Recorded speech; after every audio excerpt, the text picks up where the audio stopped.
कि जब मनुष्य की दशा प्रतिकूल होती है तो अच्छे काम करने से भी बुरा प्रभाव होता है। जब उसकी दशा अनुकूल होती है तब ही उसका कल्याण संभव है। इसी दशा को दशा भगवती माँ दशा माता के नाम से जाना जाता है। हमारे देश की महिलाएं इसका व्रत का पूजन करती हैं। इस अवसर पर वे निम्नलिखित कथा भी कहती हैं। जब तुलसी के पौधों में जो जहाँ उगे वहीं लगा हो, बाल निकले, कलोरी गाय बछड़ा जने, पहलोठी घोड़ी के बछड़ा हो, स्त्री के प्रथम गर्भ से बालक उत्पन्न हो, तब इन बातों का समाचार पाकर दशा माता के व्रत का संकल्प किया जाता है। परंतु शर्त यह है कि बच्चे शुभ घड़ी में उत्पन्न हुए हों। ऐसी स्थिति में दशा माता का गंडा लिया जाता है 9 सूत कच्चे धागे को लेकर और 1 सूत व्रत करने वाली के आंचल को लेकर। इस प्रकार 10 सूत का एक गड्ढा बनाकर उसमें गांठ लगाते हैं। दिन भर व्रत रखने के बाद शाम को गंडे की पूजा की जाती है। 9 व्रत तक तो शाम को पूजा होती है, परंतु 10वें व्रत में दोपहर से पहले पूजा की जाती है। जिस दिन दशा माता का व्रत रखा जाए उस दिन तक पूजा न हो जाए, किसी को कोई वस्तु यहाँ तक कि आग तक नहीं देते हैं। पूजा से पहले उस दिन किसी का स्वागत भी नहीं करना चाहिए। एक नोक वाले पान पर चंदन से दशा माता की प्रतिमा बनाई जाती है।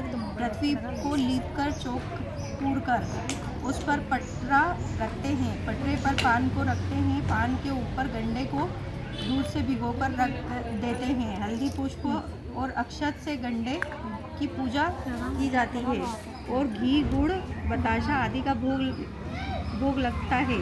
हवन करने के बाद कथा कही जाती है। कथा समाप्त होने पर पूजा की सामग्री को गीली मिट्टी के पिंड में रखकर मौन धारण कर व्रत रखने वाली स्त्री उस मिट्टी को अच्छी प्रकार फेरती है। फिर स्वयं ही उसे कुएं या तालाब में सिराकर पारण करती है। पारण के समय बोलना नहीं चाहिए। पारण को थाली में नहीं छोड़ना चाहिए। थाली को पानी से धोकर उसे पी लेना चाहिए। पहली कथा।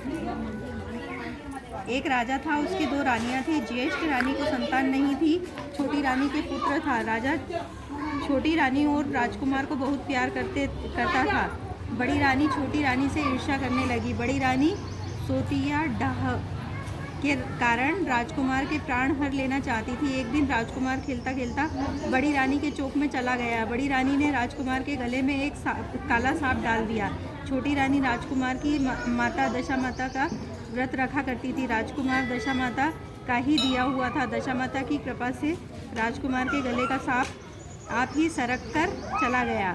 दूसरे दिन बड़ी रानी ने राजकुमार को विष मिले लड्डू खाने को दिए।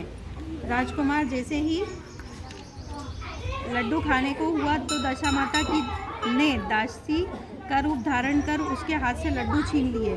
बड़ी रानी का यह वार भी खाली गया। रानी को बड़ी चिंता हुई कि किसी भी तरह राजकुमार को मारना चाहिए। तीसरे दिन जब राजकुमार पुनः उसके आंगन में खेलने गया तो रानी ने उसे पकड़कर गहरे कुएं में धकेल दिया। चूँकि कुआं बड़ी रानी के आंगन में बना था, इसलिए किसी को भी पता नहीं चला कि राजकुमार कहाँ गया। उत्तम जलाशय, शुद्ध स्वच्छ मकान तथा ऐसी ही दिव्य वस्तुओं में सदैव दशा माता का वास रहता है। जैसे ही बड़ी रानी ने राजकुमार को कुएं में धकेला तो दशा माता ने उसे बीच में ही रोक लिया। इधर दोपहर हो जाने पर राजकुमार के न लौटने पर राजा व छोटी रानी को चिंता सताने लगी। इधर दशा माता को इस बात की चिंता हुई कि राजकुमार को उसके माता पिता के पास किस प्रकार पहुंचाया जाए। राजकुमार को तलाश करने वाले कर्मचारी निराश होकर बैठ गए। राजा व छोटी रानी पुत्र शोक में रोने लगे। तब दशा माता भिखारिन का रूप रखकर राजकुमार को गले से लगाए राजद्वार पर पहुंची। वह राजकुमार को एक वस्त्र में छिपाए हुए भिक्षा मांगने लगी।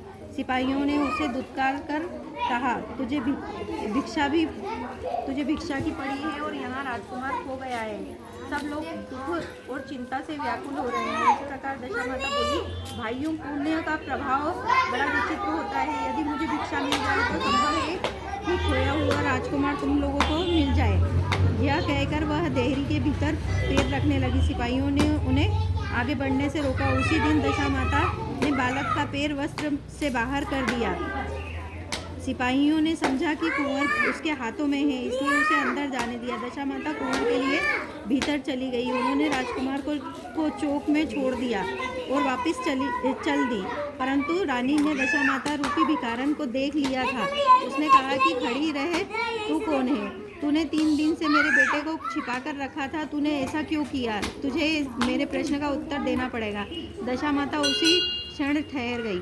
उन्होंने बताया कि मैं तुम्हारे पुत्र की चोरी करने वाली नहीं हूँ।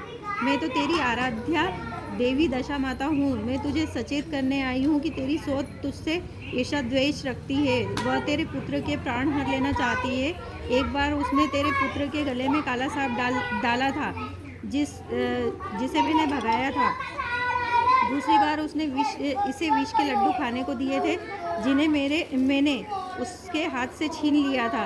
अब की बार उसने राजकुमार को अपने आंगन के कुएं में धकेल दिया था और मैंने इसे बीच में ही रोक इसकी रक्षा की है। इस समय मैं भिखारिन के वेश में तुझे सचेत करने आई हूँ। यह सुनकर छोटी रानी दशा माता के पैरों पर गिरकर क्षमा मांगने लगी। छोटी रानी विनीत भाव से बोली, जैसी कृपा आपने मुझ पर साक्षात दर्शन देकर की है, मैं चाहती हूँ कि आप सदैव इस महल में वास करें। मुझसे जो सेवा पूजा बनेगी सो मैं करूँगी। इस पर दशा माता बोली कि मैं किसी के घर में नहीं रहती। जो श्रद्धापूर्वक मेरा ध्यान स्मरण करता है, मैं उसी के हृदय में वास करती हूँ। मैंने तुझे साक्षात दर्शन दिए हैं, इसलिए तुम सुहागिनों को बुलाकर उनको यथा विधि आदर सत्कार के साथ भोजन कराओ और नगर में ढिंढोरा पिटवा दो कि सभी लोग मेरा गंडा लिया करें, मेरा व्रत किया करें। इतना कहकर दशा माता अंतर ध्यान हो गई। रानी ने अपने राज्य की सौभाग्यवती स्त्रियों को निमंत्रण देकर बुलाया और उपटन से लेकर शिरोभूषण श्रृंगार तक उनकी यथाविधि शुश्रूषा करके गहने आदि देकर भोजन कराकर विदा किया। उसने अपने राज्य में ढिंढोरा पिटवा दिया कि अब से सब लोग दशा माता का गंडा लिया करें। दूसरी कथा। एक घर में सास बहू रहती